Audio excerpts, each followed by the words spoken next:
Have you ever lain awake at night wondering if you're the only one struggling with money?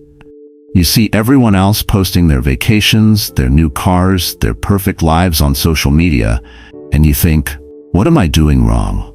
Why can't I get ahead? Here's the truth that will change everything. You're not failing. Everyone else is struggling too. They're just better at hiding it. What if I told you the average American has more credit card debt than emergency savings? That half of workers in their 40s have less than $40,000 saved for retirement? That medical debt is the #1 cause of bankruptcy in the richest country on earth? This isn't doom and gloom. This is reality. And understanding it is the first step to actually fixing your financial life. The system isn't designed for you to win anymore. Housing costs have exploded. Healthcare is bankrupting families. The old rules don't work. But once you see what you're really up against, you can stop blaming yourself and start finding solutions that actually work in today's economy. If you're ready to see the raw truth about American finances, hit that subscribe button and comment financial reality. Because what I'm about to show you will explain everything.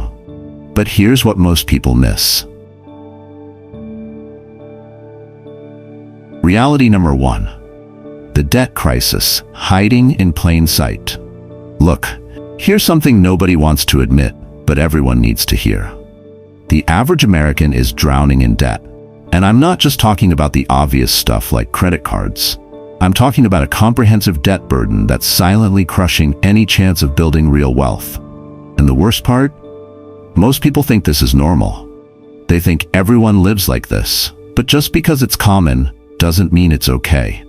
According to Experian, the average American now carries $15,000 in total debt. That includes mortgages, auto loans, student loans, and credit cards.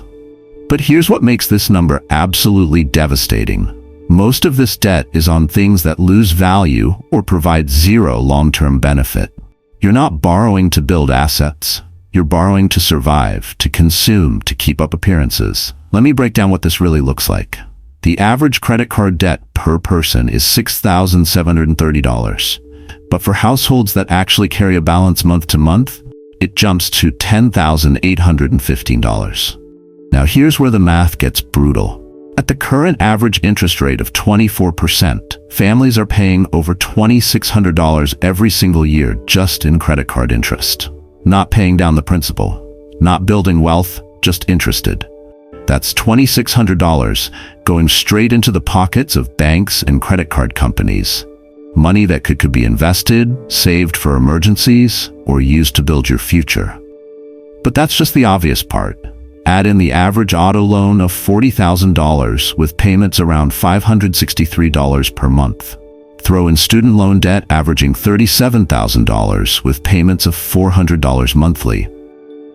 Now add mortgage payments if you're lucky enough to own a home. You're looking at families spending 60 to 70% of their income just servicing debt. Just paying for things they've already consumed or assets that are losing value every single day. There's an ancient proverb that captures this perfectly. It's from the book of Proverbs. The rich rule over the poor, and the borrower is slave to the lender.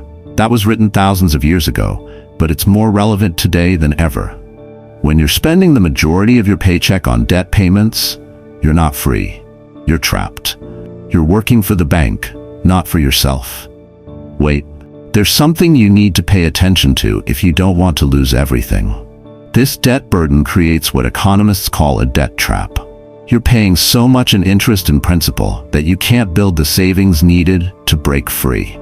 Every unexpected expense, car repair, medical bill, broken appliance, goes right back on the credit card because you don't have cash saved.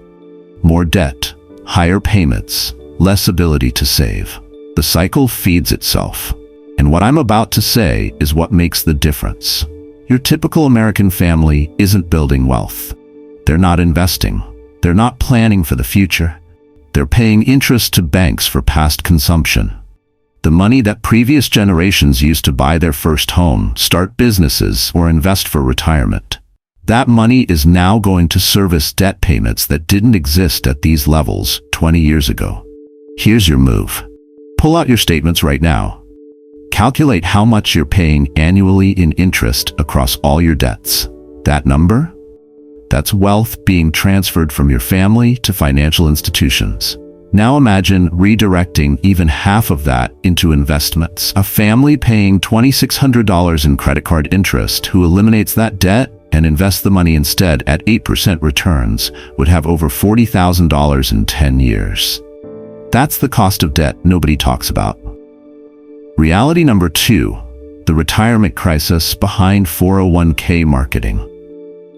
But here's where things get even more alarming. While Americans are drowning in debt, they're also facing a retirement crisis that's hiding behind slick 401k marketing and optimistic financial media headlines. When you hear that Americans have trillions saved in retirement accounts, it sounds impressive, right? Like we're all on track for comfortable golden years. But when you break down the actual numbers per person, the picture becomes absolutely terrifying. According to Vanguard, the median 401k balance for people in their 40s, people who should be hitting their peak earning and saving years, is just $39,958. For people in their 50s, it climbs to $67,796. And for people in their 60s who are literally approaching retirement, it's $95,642. Let that sink in. People who are about to stop working and live off their savings have less than $100,000 put away. But that's just the surface. What's behind it is what will startle people. Financial advisors recommend having 10 to 12 times your annual salary saved by the time you retire. If you're making $60,000 per year, you should have between $600,000 and $720,000 saved. The median American approaching retirement has about 13% of what they actually need. 13%. Let me show you what this means in real life. If you retire with $95,000 saved and follow the 4% withdrawal rule, the safe amount you can take out each year without running out of money, you can withdraw $3,800 annually. That's $316 per month from your retirement savings. Now add Social Security, which averages about $1,900 per month, and you're looking at total retirement income of around $2,200 per month. Could you live on $2,200 per month in retirement? Most people can't even live on that now. And here's the kicker. Costs don't magically decrease when you retire. Healthcare expenses actually increase. Inflation keeps eating away at your purchasing power. You might not have work commute costs anymore, but suddenly you're paying for Medicare supplements, prescription drugs, and all the medical issues that come with aging. There's a parable in the Bible called the parable of the talents. A master gives 3 servants different amounts of money.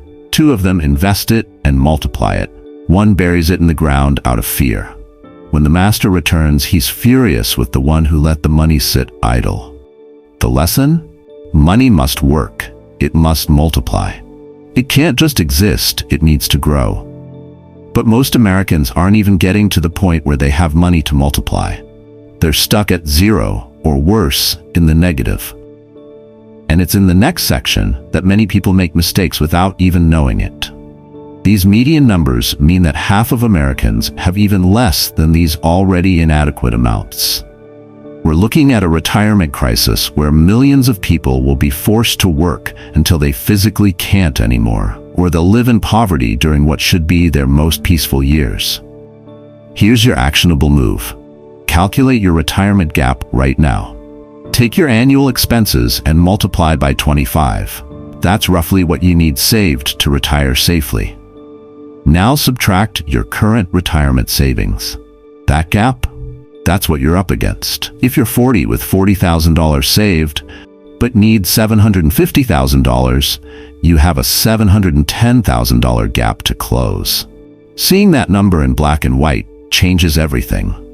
It forces you to get real about whether your current strategy is actually going to work. But the retirement crisis isn't the only wealth destroyer silently eating away at American families. While people are struggling to save for their future, they're simultaneously being crushed by a housing crisis that's making it nearly impossible to build the equity that previous generations relied on. Reality number 3. The housing crisis is destroying wealth building. Home ownership has always been the foundation of American wealth building. It's how your parents' generation and their parents before them accumulated the majority of their net worth. You buy a house, you build equity, you pass that wealth down to your kids. That was the deal.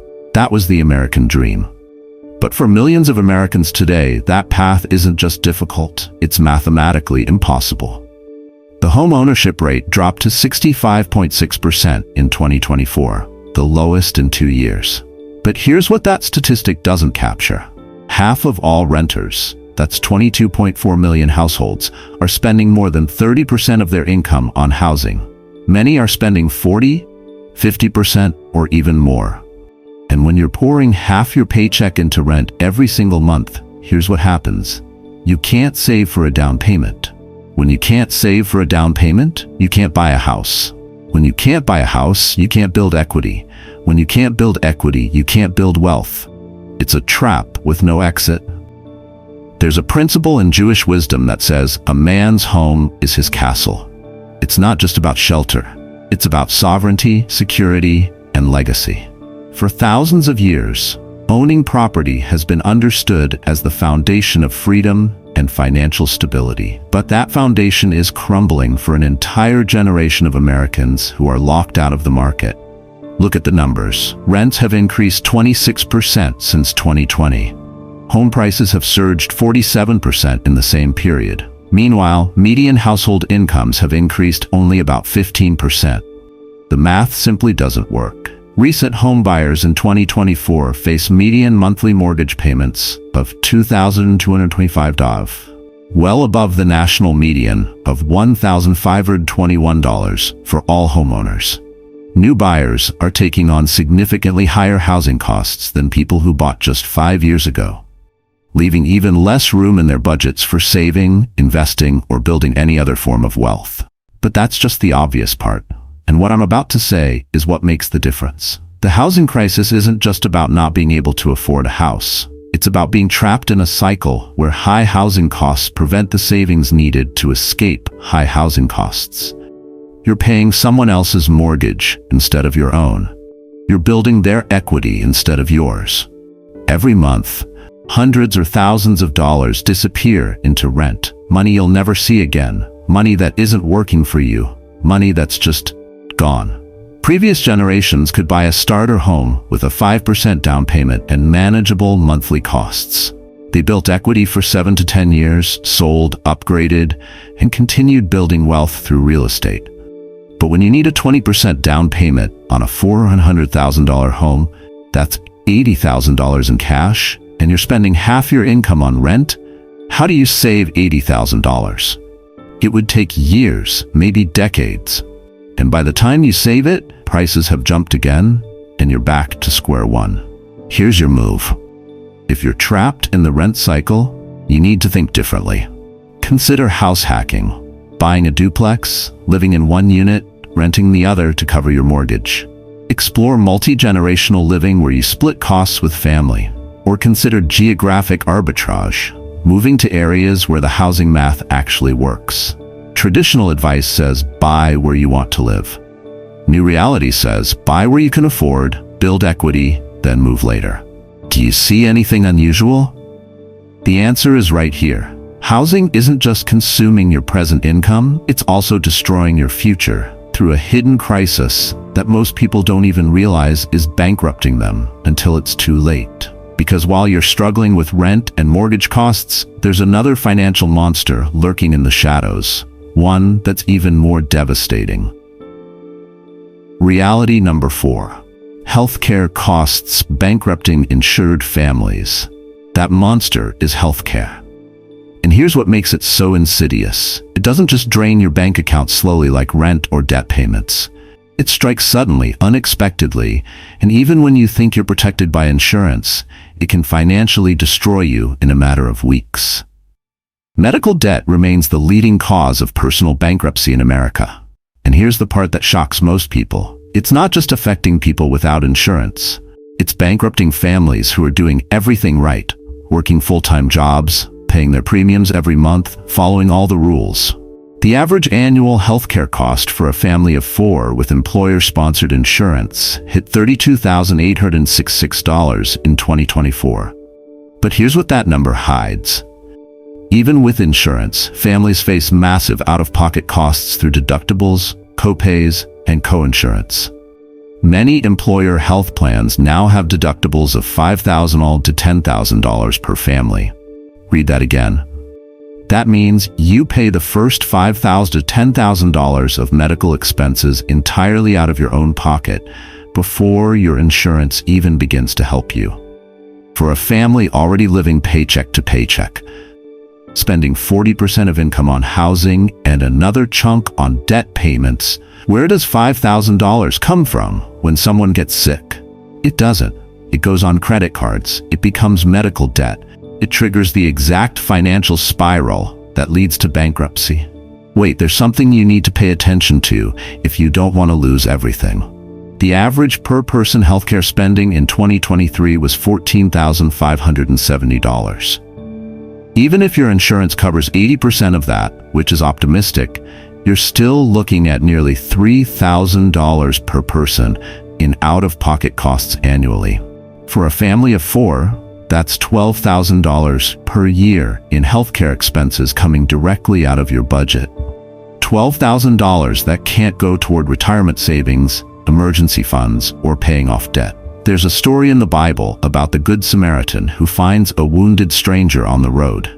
He takes the man to an inn, pays for his care, and tells the innkeeper, "Take care of him, and whatever more you spend, I will repay you." That's how healthcare should work. People shouldn't be financially destroyed by illness or injury. But in modern America, getting sick or hurt can literally cost you everything you've built. But it gets worse. Many Americans are now avoiding necessary medical care because they can't afford the out-of-pocket costs. They skip preventive checkups. They delay treatments. They ignore warning signs. And what happens? Minor issues become major problems. A $200 checkup that could have caught something early becomes a $50,000 emergency that destroys them financially. They're making impossible choices. Do I see a doctor or do I pay rent? Do I fill this prescription or do I buy groceries? All of the above will be meaningless if you miss the last detail. Healthcare costs are consuming an increasingly large portion of family budgets, leaving less money available for everything else. It's a hidden wealth destroyer that affects every other financial goal. You can't save for retirement when you're paying $12,000 a year in medical expenses. You can't build an emergency fund when one emergency room visit wipes out whatever you've managed to save. Here's your move. If you're eligible, open a health savings account immediately. It's one of the few tax advantages still available to regular people. Contributions are tax deductible, growth is tax-free, and withdrawals for medical expenses are tax-free. That's a triple tax advantage. Also, negotiate every medical bill. Most people don't know this, but hospital bills are often negotiable. Ask for itemized bills, dispute errors, and request payment plans or discounts. Use GoodRx for prescriptions. Sometimes the discount price is cheaper than your insurance copay. But even if you master the debt crisis, solve the retirement puzzle, escape the housing trap, and navigate the healthcare nightmare, there's still one more brutal reality that ties all of this together. It's the mathematical impossibility that explains why traditional financial advice no longer works for the vast majority of Americans. Reality number 5, the savings impossibility. Math doesn't work. Here's the reality that financial gurus don't want you to know because it destroys their entire business model. Traditional financial advice says you should save 20% of your income, 15% for retirement, and 5% for other goals. Every expert repeats this like gospel. Save 20%, build wealth, secure your future. But here's the problem nobody wants to admit. For most American families, that advice is mathematically impossible. Let me show you the actual math. The median household income is $83,730. Traditional advice says save 20% of that, which would be $16,746 annually. Sounds reasonable on paper, right? But here's what happens in real life. After taxes, that household is taking home about $65,000. Now let's subtract the actual expenses. Housing costs $25,000, healthcare $12,000, transportation $8,000, food $8,000, and other basic necessities $7,000. That leaves about $5,000, not $16,746. Not 20% savings, barely 6%, and that assumes absolutely no unexpected expenses, no entertainment, no vacations, and no financial emergencies. Benjamin Franklin famously said, "A penny saved is a penny earned." But here's what he didn't account for. What happens when there are no pennies left to save? His wisdom worked in an economy where basic necessities didn't consume 90% of income. But we're not living in that economy anymore. Wait, there's something you need to pay attention to if you don't want to lose everything. The Federal Reserve data confirms what millions of families already know from living it. 48% of people earning over $100,000 are living paycheck to paycheck. Read that again. People making six figures, supposedly wealthy by American standards, can't save adequately. If families pulling in six-figure incomes can't follow traditional savings advice, what does that say about families making median incomes or below? But that's just the surface. What's behind it is what will startle people. The recommended savings rates that built previous generations' wealth are no longer achievable because the fundamental economics have shifted. Expense inflation in housing, healthcare, education, and other necessities has outpaced wage growth so dramatically that traditional wealth-building advice has become fantasy for average families. And it's in the next section that many people make mistakes without even knowing it. They blame themselves. They think they're failing at money management. They believe they're not disciplined enough, not smart enough, not working hard enough. But the truth is, you can't budget your way out of structural economic problems. You can't willpower your way past math that doesn't add up. When housing takes 40 to 50% of your income instead of the recommended 30%, when healthcare costs have risen 32% faster than wages, when student loan debt has tripled in the past 20 years, the old formulas break. The advice to pay yourself first assumes you have money left over after paying everyone else. The recommendation to invest in low-cost index funds assumes you have money to invest. The suggestion to build a 6-month emergency fund assumes you can find money in your budget to save. But when the median American household is spending nearly its entire paycheck on necessities, these recommendations become aspirational rather than practical. It's like telling someone who's drowning to focus on their swimming technique instead of throwing them a life preserver. Here's your move. Stop beating yourself up for not hitting savings targets designed for an economy that no longer exists. The 20% savings rate advice came from an era when housing cost 25% of income, healthcare was largely covered by employers, college was affordable, and wages kept pace with inflation. That's not today's reality. Instead, focus on the one thing that actually works in today's economy: increasing your income faster than your expenses grow. You can't save your way to wealth on a median income anymore, not when expenses consume everything. But you can earn your way there. Side hustles, skill development, career pivots, entrepreneurship, income growth is the only path that overcomes the savings impossibility. Why the system is structurally broken. Here's how all of this connects together and why it's not your fault. The average American's financial life isn't just challenging, it's structurally broken. When you combine $15,000 in average debt eating away at your wealth through interest payments, retirement savings that are 87% below where they need to be, housing costs consuming 40 to 50% of income, healthcare expenses that can bankrupt you even with insurance, and an expense structure that makes recommended savings rates mathematically impossible, you're not looking at individual failure. You're looking at system failure. This isn't about personal financial responsibility or poor money management. This is about fundamental economic shifts that have made traditional paths to financial security increasingly inaccessible for average families. The debt burdens, housing costs, Healthcare expenses and stagnant wages have created a perfect storm that's systematically destroying middle-class wealth building. There's a quote from Marcus Aurelius that says, "You have power over your mind, not outside events. Realize this, and you will find strength." The Stoics believed you could think your way through any challenge. But here's the brutal truth. You can't think your way out of structural economic problems.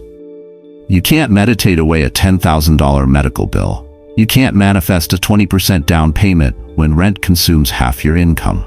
Individual mindset matters, but it can't overcome systemic economic forces that have fundamentally changed the game. Look at the timeline. 40 years ago, a single income could support a family, buy a home, and build retirement savings. Housing costs 20–25% of income. College was affordable. Healthcare was mostly covered by employers. Pensions existed. Today, both parents work full-time, and families still struggle. Housing takes 40–50%. College creates decades of debt. Healthcare costs spiral out of control. Pensions have disappeared, replaced by 401ks that most people can't adequately fund. Do you see anything unusual? The answer is right here. The problem isn't that Americans suddenly became financially irresponsible. The problem is that the economic foundation shifted beneath their feet, while the advice stayed frozen in time. Financial experts are still giving guidance designed for 1985 to people living in 2025. It's like giving someone a map of the old world and wondering why they can't navigate the new one. When you understand this reality, something powerful happens. You stop beating yourself up for not achieving outdated financial benchmarks that assume economic conditions that no longer exist. You stop feeling like a failure for struggling with challenges that are, by design, nearly impossible to overcome with traditional methods. You realize that if you're struggling financially, you're not alone. You're not broken.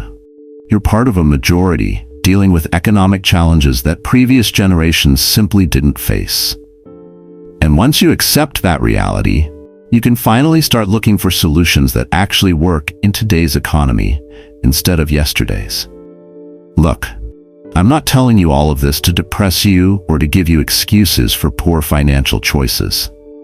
I'm telling you this because understanding the real scope of the problem is the first step to finding real solutions.